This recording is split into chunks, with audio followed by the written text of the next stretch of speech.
Well, next week, of course, will mark the 2 year anniversary of the terror attack inflicted by Hamas on Israel. This Friday, October 3rd, marks the nationwide release of a documentary that tells the story of that day and tells one particular story of family and heroism from that harrowing and tragic day. Around 7 and 10 minutes, we began to hear gunfire. And at 7:15, we hear it right outside of our window. And I'm looking at Amir and I'm telling him, they're here. Is called The Road Between Us, The Ultimate Rescue. And of course, you might have heard about this documentary, some of the controversy around the Toronto International Film Festival, where it was briefly pulled before going on to win the People's Choice Award. So, joining us to talk more about this documentary, very pleased to welcome to the program the two men behind it, Canadian filmmakers. We have with us Barry Avrich, director and co-producer of this documentary, and Mark Selby, producer. Gentlemen, thank you both for joining us here. Thank you, Rob. Pleasure to be here. Great to see you. So let's talk about the origins of this film and how this all came about and your connection, of course, with the Israeli general whose family is at the center of this story. Where did this project begin, first of all? Mark and I love telling great stories. And as documentary filmmakers, we've got this giant wall in our office with lots and lots of stories we're developing. And someone had sent me a story, one of the stories coming out of October 7th of this. Everything was so dark and tragic. And then suddenly there's this story, this rescue story. And I couldn't stop thinking about it. And then the next day, Sunday, 60 Minutes, and Noam Tibon's on 60 Minutes recounting the story. And what I loved about him was that he told the story through the lens of a father. I'm a father. I appreciated that. And he was also a good storyteller. And so I reached out to him immediately, thinking that we'd be 12 or 13th in row behind everybody else from Hollywood to get the story told. And we were, but we had a good chemistry. And he said to me something that you never want to hear as a filmmaker. You'll have to speak to my daughter-in-law. She's an agent. Ugh. So that began that bit of a dance, because at the same time they were negotiating what's called the scripted rights, the fiction account of this film, and so we had to sort of get them to understand that a documentary, I think, is an essential part of the storytelling, and that we did. And Noam, Mark, and I spent a lot of time on Zooms with Noam preparing for this before we went to Israel to film. Mark, what drew you to this story then?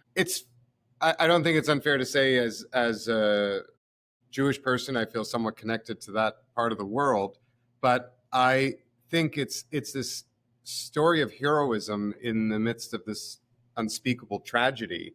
And our focus in the story was to keep it on Noam Tibon, the retired Army general who, with his wife Gali, drove into the line of fire to rescue their family in the midst of this horror. So, we wanted to keep it on that. It's not a political film. There's some politics inherent just in the time and place where it's set. We understand that. However, when you see the film, you realize that we keep the story very focused on this one piece of there's one item about this one family from that terrible day. Yeah, as you say, it's not a political film. I think the aftermath of the conflict has become very political, and even some of the conversation around the film itself and what happened at TIFF, the Toronto International Film Festival, did become political. So what was your reaction, I mean, in particular to what happened at TIFF and just how this became such a political story? We didn't, we knew that there would be heat in the story and in the making of the film. We never anticipated the film festival decision that they made, nor the global reaction to this. This was not only the community that stood up, but media, the Hollywood community, emails, hundreds and hundreds and hundreds of emails. I still haven't gone through all of them, that basically said this film should not be erased. A film festival should be about the balance of programming. How is this decision made? So, the film got cast in a global spotlight, and it became the fight of our lives to get it back in. And there were many sort of validating moments along the way since the film has been since the film was put back in. Yeah, Mark, your thoughts and just the reaction to the film once it was brought back in, as we mentioned in the Well, introduction, it received the People's reaction Choice to the Award people that were after in all that room in Roy Thompson Hall at the Toronto International Film Festival on September 10th, the reaction was extremely positive. There were 2 standing ovations, and we could not have been more thrilled. It was very gratifying after that whole process to see that. The reaction outside the theater, there were, not a lot of protesters, but they were very loud, protesting a film that they had not seen and probably won't, because that's generally how it works. But it's frustrating and upsetting, because they I think if they watched the film, they would find some common ground with the subject matter, with the subjects in the film. But it's not something I think they'll be interested in doing. It's sad and it's unfortunate that this was the only film that really had to endure that kind of level of disruption and that level of security in order to ensure that it was a safe screening for everyone. But, as Barry has said before, this is the world that we're living in at the moment. But the reaction that day was great. They are currently the only people who have seen the film as of the time that we're recording this. The film, of course, is coming out Friday, October 3rd. And it will finally be seen on cinema screens across Canada and the United States. Prior to TIFF, the only people who had seen it was a very, very small handful of press that we invited to a very small private screening. And the overwhelming response that we got after that screening was 2 things. One was people were very impressed with the film itself. The quality of the film they thought was very good. But the other thing they all kept saying is, wow, it's really not political, is it? And that was the point we've been trying to tell people, is it really is not. That is not the point of the film.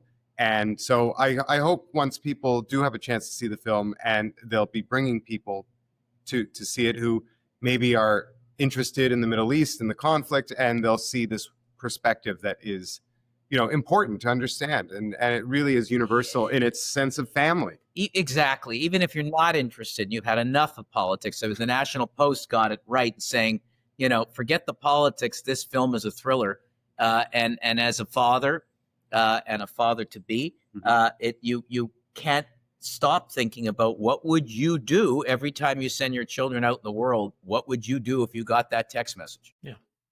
It's interesting. One aspect of the film, and this became sort of a focus in the controversy, is, when TIFF initially suggested something about, footage not being cleared or not having permission, it was sort of a weird way to frame what was the Hamas body cam footage from that day. But it sort of, that bigger issue speaks to the kind of digital world we live in, where so much of daily life, even when horrible things happen, it's documented. So tell this story, there's a lot there that you could draw from. We wanted again to make the film through the lens of Noam Thibon and his wife. What did they see every step of the way, every kilometer they traveled? And so, this is the genius of Mark Selby and Dave Kennedy, our editor, who had access, and our visual researcher had access to, yes, the Hamas body cam footage, which was streamed globally, all of the security cameras on the Israeli highways, and the security cameras at the kibbutz that was attacked. So they painstakingly went through it. So if Noam Thibon and his wife stopped at a certain point to save someone, which they did several times during that day, or they were ambushed by terrorists, you saw it in real time that it was captured in.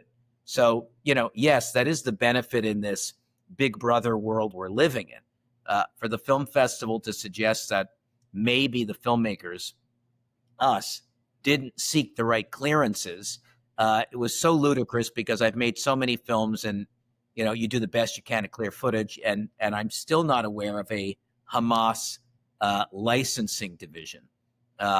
So onwards. We're very selective in the footage that we use too. It's not gratuitous at all. It illustrates Noam's trajectory that day, every step of the way, as Barry says.